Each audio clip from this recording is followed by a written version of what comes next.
रोमी पाप कैसा माफ हो सकता है? रोमी 3:23। इसलिए कि सबने पाप किया है सबने पाप किया है और परमेश्वर की महिमा से रहित हैं। सबने पाप किया। सब मनुष्य, गुरुओं, अवतारों, नबी लोगों, सत्संग चलाने वाले बाबे लोग, सब पाप किया है। उसके लिए रास्ता किधर है? रोमी 6:23 पढ़िएगा। क्योंकि पाप की मजदूरी तो मृत्यु है, परंतु परमेश्वर का वरदान हमारे प्रभु मसीह यीशु में अनंत जीवन है। पाप का मजदूरी मौत है। मौत का मतलब मेरे प्यारों, ये शरीर छोड़कर आप जो आराम में जाते हैं उसको परमेश्वर के वचन के अनुसार नींद कहा जाता है।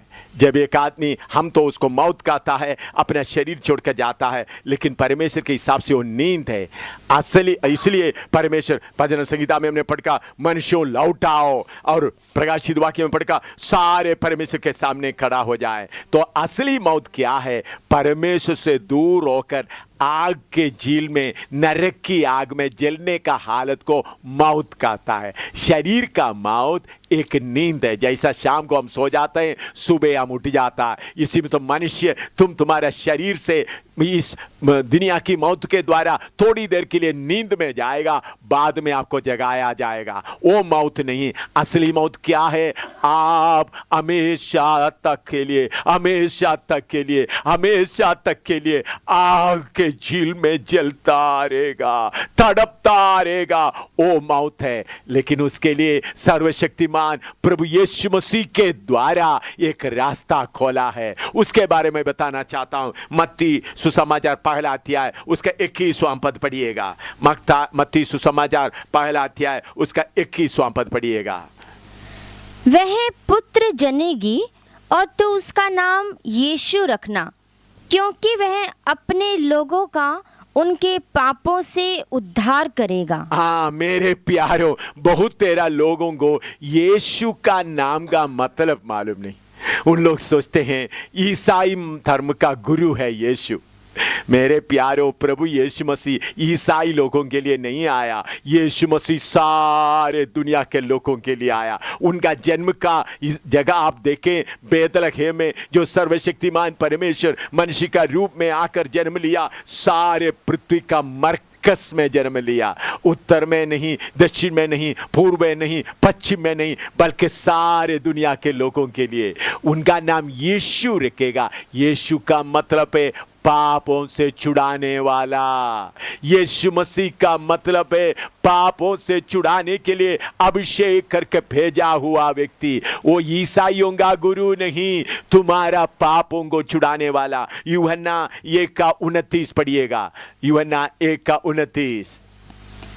दूसरे दिन उसने यीशु को अपनी ओर आते देखकर कहा, देखो यह परमेश्वर का मेमना है जो जगत का पाप उठा ले जाता है। जगत का पाप उठा ले जाता है। जगत में जितने लोग रहते हैं, हमारे हिंदू भाइयों का पापों को उठा के ले जाने वाला, हमारे मुसलमान भाइयों का पाप को उठा के ले जाने वाला, हमारे सिख भाइयों का पापों को उठा के ले जाने वाला, हमारे धर्मी लोगों का पाप का बोझ को उठा के ले जाने वाला, जैनी लोगों का पाप का बोझ को उठा के ले जाने वाला, ईसाइयों का पाप का बोझ उठा के ले जाने वाला, सबका पाप का बोझ उठा के ले जाने वाला। यीशु मसीह मजहब बनाने नहीं आया। यीशु मसीह ईसाई धर्म में नहीं है। ईसाई धर्म प्रभु यीशु मसीह ने नहीं बनाया। ईसाई धर्म का स्थापक शैतान है। मैं आपको बताना चाहता हूं, ईसाई धर्म का स्थापक शैतान है। शैतान एक चालाकी किया, हमारे सामने अलग अलग धर्म है, इसी मुताबिक इसको भी एक धर्म में बना देगा तो कुछ लोग बच जाएगा, बाकी लोग हमारे पास रह जाएगा। मेरे प्यारों, ईसाई धर्म, यीशु मसीह ईसाई धर्म बनाने नहीं आया। मैं ईसाई धर्म का नहीं हूं, मैं ईसाई नहीं हूं। मैं खुले आम से आपको बताना चाहता हूं, मैं ईसाई नहीं हूं। मेरे बाप दादे लोग केरला में आपको मालूम है ब्राह्मण लोगों को नंबूदरी के तौर पर कहा जाता है। हम लोग उस हालत से आए थे, हालेलुया। लेकिन मैं उस ब्राह्मण के लिए घमंड नहीं करता हूं। मैं ईसाई नहीं हूं, मैं यीशु मसीह को स्वीकार किया हुआ व्यक्ति हूं, लेकिन मुझे ईसाई धर्म का कोई संबंध नहीं है। आप ईसाई धर्म में आप जाए तो उधर में कुछ लोग कुछ फोटो रखता है, वो बोलता है यीशु का फोटो है, वो यीशु का नहीं है। उन लोग कुछ मरियम का फोटो लिखता है, उन लोग कुछ सलीब रखता है, वो सब इस धर्मशास्त्र के खिलाफ है। इस परमेश्वर का वचन में लिखा हुआ है किसी का मूर्ति नहीं बनाना, किसी का रूप नहीं बनाना। फिर भी आप ईसाई लोगों के पास जाएगा तो वो सब बना के रखता है। मैं आपको ईसाई धर्म के लिए बोलने के लिए नहीं आया हूं भाई, मैं ईसाई धर्म का नहीं हूं। प्रभु यीशु मसीह सारे जगत के लोगों के लिए आया, आपके लिए आया, मेरे लिए आया। उधर बैठकर सुनने वाले भाई बुजुर्ग, तुम्हारा पाप उठा के ले जाने आया। तुम्हारा पाप उठाकर कितने देर चक्कर काटते हैं, फिर भी पाप दूर नहीं होता। कितने चिड़ियों को खिलाता, पाप दूर नहीं होता।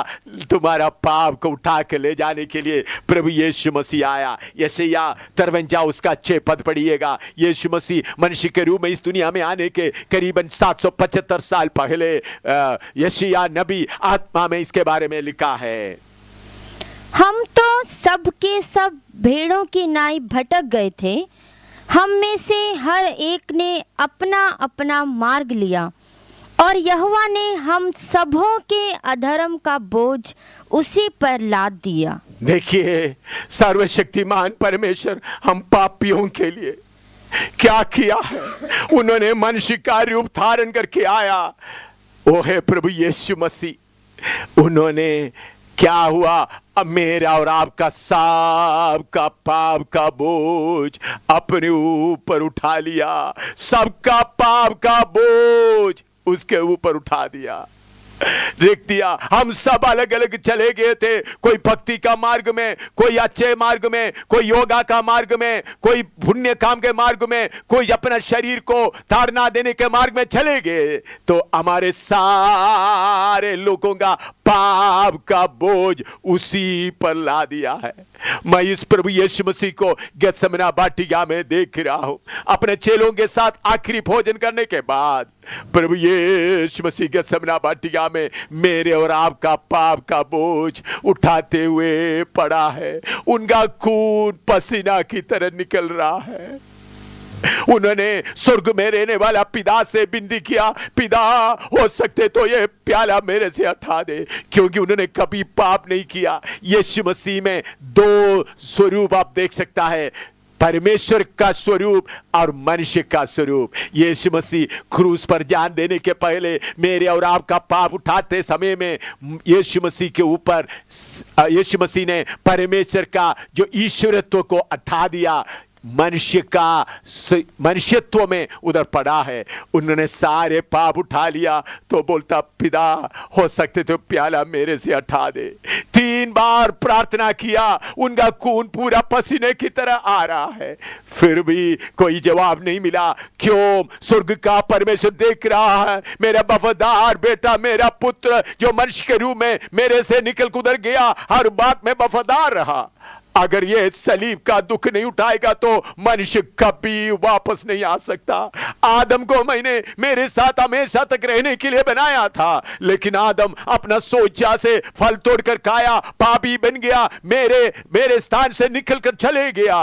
अभी इस आदम को कैसा भी वापस लेके आना है, कैसा भी मनुष्य को वापस लेके आना है। देखिए परमेश्वर का प्रेम, इसलिए परमेश्वर का वचन में लिखा है, परमेश्वर दुनिया से ऐसा मोहब्बत किया, उन्होंने अपने इकलौता पुत्र दे दिया, ताकि जो कोई उसके ऊपर विश्वास करे नाश ना हो बल्कि हमेशा का जीवन पाए। मेरे भाई, सर्वशक्तिमान परमेश्वर आपको कितना प्यार करता है।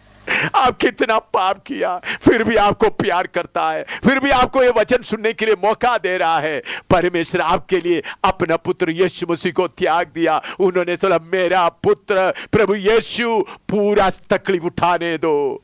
कोई जवाब नहीं मिला। उन्होंने बोला बाप तेरी मर्जी पूरा होने दे। उसके बाद हम देखते हैं रोमी सिपाही आया, उनको पकड़ा, उनका हाथ बांध लिया। उन्होंने अपने हाथ से कितने बीमारों को चंगा किया, कितने अंगों को अच्छा किया, कोड़ियों को छूकर चंगा किया। कभी किसी का चोरी नहीं किया, कभी रिश्वत नहीं लिया, कभी गंदा काम नहीं किया। आपने चोरी किया है, आपने रिश्वत लिया है, आपने गंदा काम किया, आपके जगह में उनके हाथ बांध लिया गया, उनके सिर पे खांडे लगाए गए।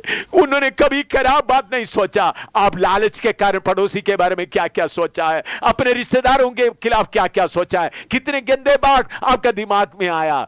आपके दिमाग के जगह में उनके सिर में खांडे रखे गए, उनके मुंह में जोर से मार रहा है। देखो, जो गंदा काम आपने किया, लोग आपको मारना है, उनके मुंह में थूक रहा है। मैं अभी आपके सामने अच्छे इंसान बनकर बैठा हुआ हूं, मैंने किया हुआ गलत काम पूरा आपको मालूम होगा तो आप मुझे इज्जत नहीं देंगे, आप मुझे थूकोगे। मेरे जगह में, आपके जगह में उसके मुंह में थूक रहा है। उसके बाद उनको पिलातुस की अदालत में खड़ा किया। कोई पाप उनके ऊपर उन लोग सबूत नहीं दे सका, फिर भी लोग चिल्लाने के कारण उनको सूली पर चढ़ाने के लिए हुक्म दिया गया। मैं देख रहा हूं रोमी सिपाही उनको ले जाकर उनको कपड़ा उतार दिया, उनके पीठ में रोमी कोड़े से मारने लग रहा है। रोमी कोड़े में, उस कोड़े के आखिरी में चमड़े का पीता है, चमड़े का पीता में कांटों का टुकड़ा है, हड्डियों का टुकड़ा है और लोहे का टुकड़ा है। उसे जाकर जब मारते समय मांस के अंदर घुस जाता है, खींचते समय सारे मांस निकलता है। 13 बार ये दाहिने तरफ से मार रहा है, 13 बार बाएं तरफ से मार रहा है, 13 बार पेट के चारों तरफ से मार रहा है। इतने जोर से मार रहा है, वो चुपचाप खड़ा है। उनका पीठ पूरा जैसा खेत में हल लगाता है, उसी मुताबिक उनका पीठ पूरा हल लगाया गया। यशायाह नबी इसको देखकर ऐसा कहा, पतरस ने इसको देखकर ऐसा कहा, उनके मार खाने से हम चंगे